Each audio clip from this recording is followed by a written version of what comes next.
બુલેટિનમાં આપનું સ્વાગત છે।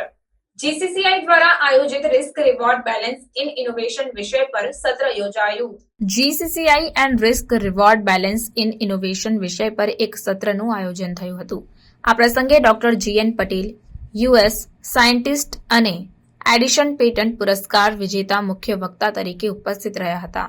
જીસીસીઆઈ પ્રમુખ સંદીપભાઈ સહભાગીઓને આવકારતા જણાવ્યું કે રિસ્ક તેમજ રિવોર્ડ એક જ સિક્કાની બે બાજુઓ જેવા છે। જો કે નવીનતા હાથ ધરતી વખતે રિસ્ક અને રિવોર્ડ સંતુલન શોધવા માટે દ્રષ્ટિ, સમજણ અને પરિપક્વતા હોવી અત્યંત જરૂરી છે।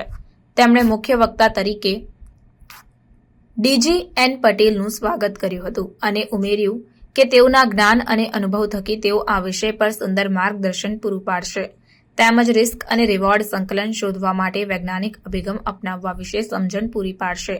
સંદીપભાઈએ ટિપ્પણી કરી હતી કે માનવ ઇતિહાસ સતત ઇનોવેશનની ગાથા બની રહેલ છે। આપણે હિલ્સ, એરક્રાફ્ટ, ઇન્ફોર્મેશન ટેકનોલોજી વગેરે ઇનોવેશનનું પ્રતીક છે।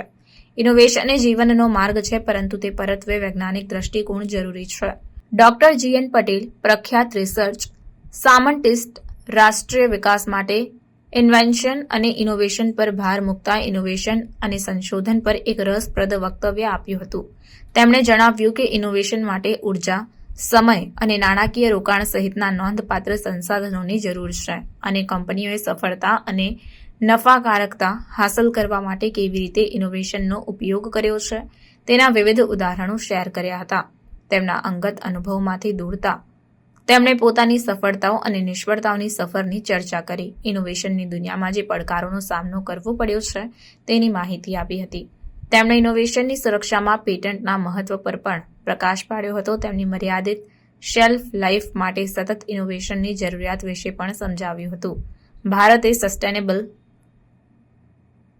ડેવલપમેન્ટને આગળ વધારવા માટે ઇનોવેશનમાં નિવેશમાં નોંધપાત્ર વધારો કરવાની જરૂર છે તેવું જણાવ્યું હતું।